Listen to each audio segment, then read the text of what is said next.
이번에는 배를 타고 먼저 저편으로 가라고 한 그 제자들의 상황이 나옵니다.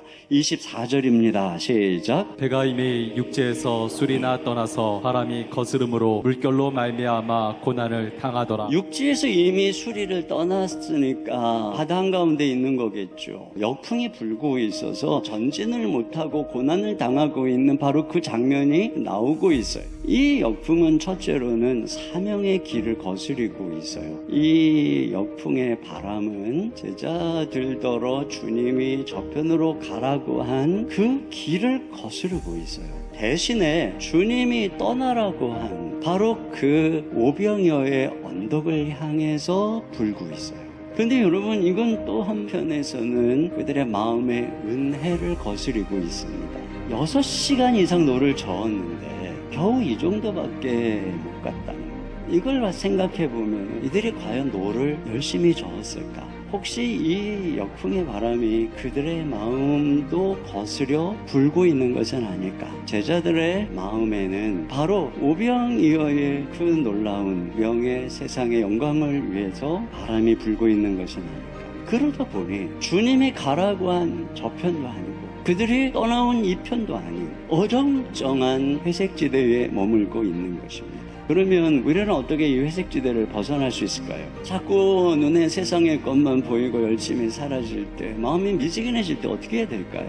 오늘 본문에는 바로 그 문제를 해결하는 사건이 나오는데, 그것이 바로 예수님이 무리를 걸어서 와서 32절에 보니까 배에 함께 오름에 바람이 그치는지라 이렇게 말하고 있습니다. 오병이어의 기적은 결과적으로 예수님과 제자들이 주목을 받는 사건입니다. 그러나 무리로 건너 주님이 오시는 이 사건은 바로 고난 중에 있는 제자들 자신에게 주님이 다가오신 사건이죠. 지금 이 제자들이 이 순간에 이 밤사경에 하나님이신 예수님 자신을 만나는 거예요. 그래서 이 사건의 결말이 그들의 고백이 33절입니다. 시작. 배에 있는 사람들이 예수께 절하며 이르되 진실로 하나님의 아들이로소이다 네. 하더라. 그들에게 필요했던 것은 예수님의 기적, 능력이 아니고 예수님 자신이었던 것입니다.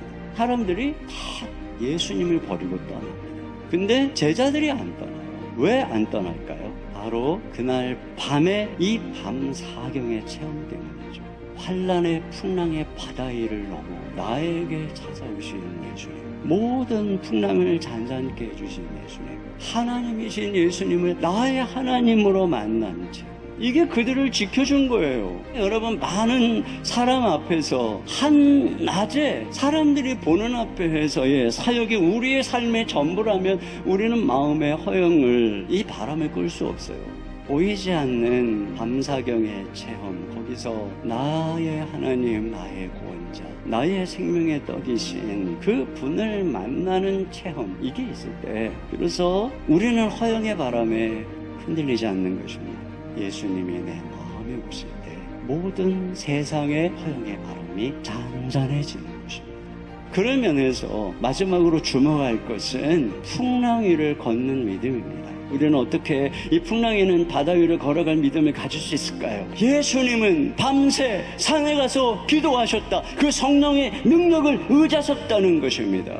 결국은 비결이 기도에 있다는 거예요. 휴마틴이라고 한번 이런 얘기를 했어요. 예수님은 하나님께 절대적으로 의존해야 하는 허약한 위치로 자신을 낮췄다. 하늘로부터 주어지지 않고는 아무것도 받을 수 없는, 주님께 기도하지 않고는 아무것도 받을 수 없는 위치로 자신을 낮추셨다. 주님은 기도의 율법 아래에서 태어났다. 예수님께서 우리랑 동일한 인간으로 자신을 낮추어 이 땅에 오셨기 때문에 예수님이 기도하지 않고는 아무것도 할 수 없었다는 것입니다. 예수님의 생애는 그런 면에서 늘 기도하는 생애였고, 주님이 기도할 때 성령의 권능과 능력이 함께해서 결국은 구원자로서의 주님의 사명을 감당할 수 있었다는 거예요. 우리가 나는 다른 사람하고는 다르게 뭐가 이게 부족하고 저게 부족하기 때문에 사명을 감당할 수 없어. 여러분, 이렇게 말하면 안 되는 것입니다. 오히려 우리 주 예수님이 그리하셨던 것처럼 자신의 조체가 얼마나 연약한 존재인지를 깨닫고 주님 앞에 나아가서 그분을 바라보고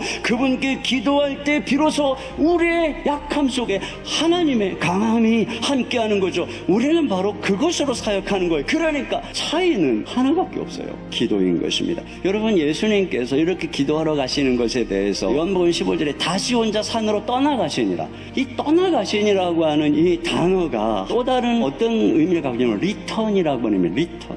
예수님이 원래 가셔야 할 자리로 돌아가셨다는 것입니다. 거기가 어떤 자리입니까? 기도의 자리죠.